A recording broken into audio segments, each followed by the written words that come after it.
Hi friends, எல்லாம் எப்படி இருக்கீங்க? நல்லா இருக்கீங்களா? இன்றைக்கி நம்ம என்ன பார்க்க போகிறோம்னா, தாய்ப்பால் சுரக்கும் உணவுகள் பற்றி பார்க்க போகிறோம். அதாவது தாய்ப்பால் அதிகமாக சுரக்கும் உணவுகள் பற்றி நம்ம பார்க்க போகிறோம்.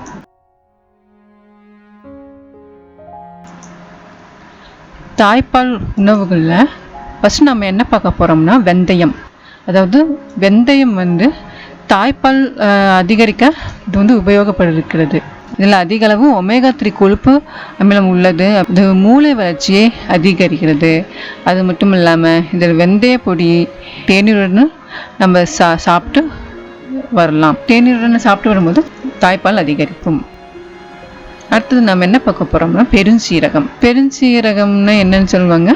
சோம்புன்னு சொல்லுவாங்க. அதாவது பெருஞ்சீரகம் தாய்ப்பாலை அதிகரிப்பது மட்டுமல்லாமல் வயிற்று வலியும் சரி செய்யுது அப்படின்னு சொல்கிறாங்க.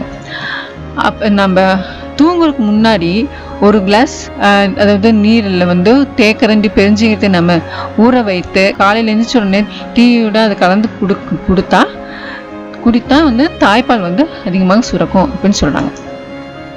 பூண்டு பற்றி பார்க்க போகிறோம். பூண்டு சாப்பிட்றதுனால தாய்ப்பால் அதிகமாக சுரக்கும் என்று மட்டும் இல்லாமல் நோய் எதிர்ப்பு சக்தியும் அதிகரிக்குது. பூண்டை பாலுடன் சாப்பிட்டால் தாய்ப்பால் சுரப்பு அதிகரிக்கும்.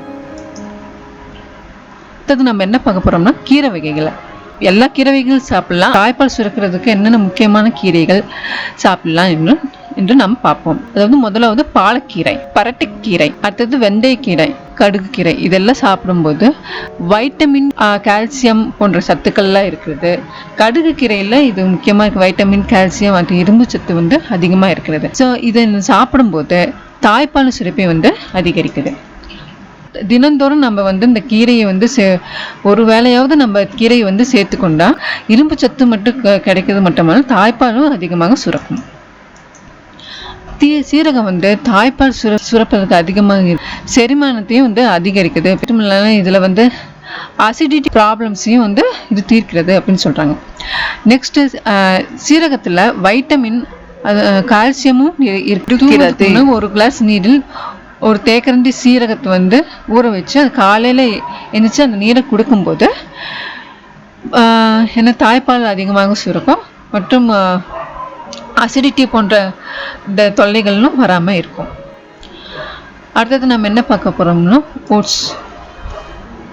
ஓட்ஸ் அதிக அளவு நார்ச்சத்து உள்ளதுனால செரிமானத்துக்கு இது உகந்ததாக இருக்குது.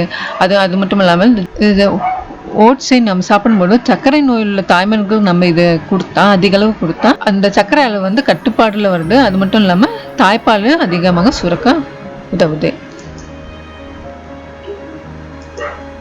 அடுத்தது நம்ம என்ன பார்க்க போகிறோம்னா,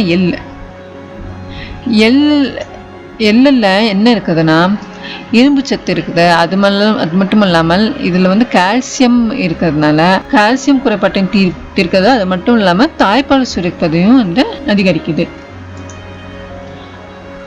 அடுத்தது நம்ம என்ன பார்க்க போகிறோம்னா, கேரட். இந்த கேரட்டில் என்ன இருக்குது? வைட்டமின் ஏ அதிகமாக இருக்குது.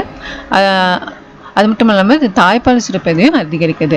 கேரட்டை நம்ம ஜூஸாகவும் சாலடாகவும் நம்ம சாப்பிடும்போது நம்ம உடலுக்கும் சத்தையும் தருது. அது மட்டும் இல்லாமல் தாய்ப்பால் சுரப்பதை அதிகரிக்கிறது.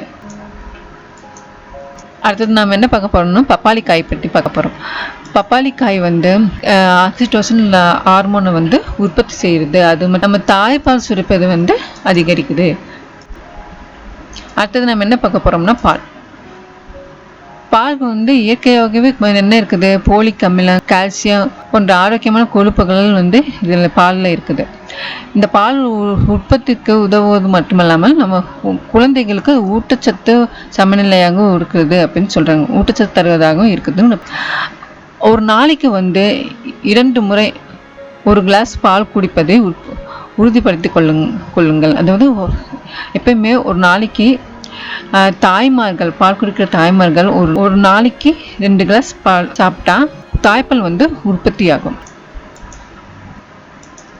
உலகின் பல பகுதிகளில் பாதாம் ஒரு சிறந்த சிற்றுண்டு விருப்பமாக கருதப்படுகிறது. அதாவது என்ன சொல்லுங்க, ஸ்நாக்ஸாக கருதப்படுகிறது அப்படின்னு சொல்றாங்க. இது மட்டும் இல்லாம பாலூட்டும் தாய்மார்கள் பாதாம் அதிகமாக எடுத்துக்கணும்னு சொல்லிட்டு நம்ம டாக்டர்ஸ், அதாவது மருத்துவர்கள் சொல்லப்படுது அப்படின்னு சொல்றாங்க. இதுல வைட்டமின் இ மற்றும் ஒமேகா 3 கொழுப்பு அமிலங்கள் வந்து அதிகமா இருக்கிறது.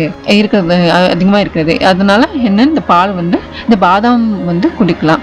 இந்த பாதாமில் வந்து என்ன இருக்குதுன்னா பாலி அன்சாச்சுரேட்டட் கொழுப்பு அப்படின்னு சொல்லுவாங்க. அது வந்து நம்ம உடம்புக்கு வந்து ரொம்ப நல்லது. இதை குடிக்கும்போது தாய்ப்பால் வந்து அதிகரிக்கிறது. அடுத்தது நம்ம என்ன பார்க்க போறோம்னா இறைச்சி மற்றும் மீன். இறைச்சினா என்ன? மட்டன், சிக்கன், ஈரல், அதாவது மார்பன்பு மாதிரியான இறைச்சி அதிகரிக்குதுன்னு சொல்றாங்க. அது கடல் உணவுகள் என்ன மீன் வந்து நெத்திலி, மத்தி மீன் இதெல்லாம் சாப்பிடும்போது இதுவும் தாய்ப்பால் அதிகமாக சுரக்கிறதுக்கு உதவுது. அதுவும் குறிப்பாக ஆற்று மீன் சொல்லுவாங்களா, அதை சாப்பிட்டா இது மிகவும் நல்லது. அடுத்தது நம்ம என்ன பார்க்க போறோம்னா ஒரு ஹாட் டிப்ஸ். அதாவது shallow fat frying, deep fat frying சொல்லுவாங்க. அதாவது ஆழமற்ற வறுவல் அப்படின்னா என்ன, ஷாலோ ஃபேட் ஃப்ரையிங். அது என்னன்னு சொல்லுவாங்க, பேன் வறுவல். இன்னொன்று வந்து ஆழமுள்ள வறுவல், அதாவது டீப் ஃபேட் ஃப்ரையிங் சொல்லுவாங்க. இந்த ரெண்டையும் பார்க்கும்போது எது நல்லது அப்படின்னா ஷாலோ ஃபேட் ஃப்ரையிங், அதாவது ஆழமற்ற வறுவல்னு சொல்லுவாங்க. இது வந்து உடம்புக்கு நல்லது. பேனில் வந்து எண்ணெய் தடவி நம்ம ஃப்ரை பண்ணணும். அப்படி பண்ணும்போது வந்து நம்ம எண்ணெயில் இருக்க இந்த ஃபேட் சொல்யூபிள் விட்டமின் சொல்லுவாங்கள்ல, அதாவது கொழுப்பு கரையக்கூடிய வைட்டமின்கள் அப்படின்னு சொல்லுவாங்க. இந்த வைட்டமின்களும் அப்புறம் அந்த ஃபேட்டி ஆசிட்ஸ்ன்னு சொல்லுவாங்க. அதாவது ஃபேட்டி ஆசிட்ஸ்னால் கொழுப்பு அமிலங்கள் அப்படி சொல்லுவாங்க. இது ரெண்டும் வந்து அப்படியே நிலைத்திருக்கிறது, அழியாமல் நிலைத்திருக்கிறது அப்படின்னு சொல்கிறாங்க.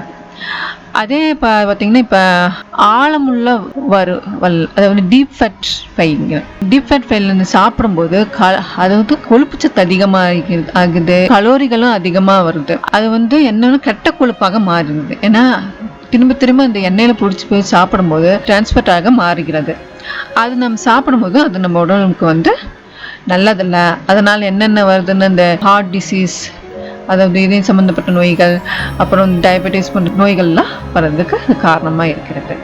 இதுவரை நம்ம தாய்ப்பால் சுரக்கும் உணவுகள் பற்றியும் டிப்ஸ் பற்றி பார்த்தோம்.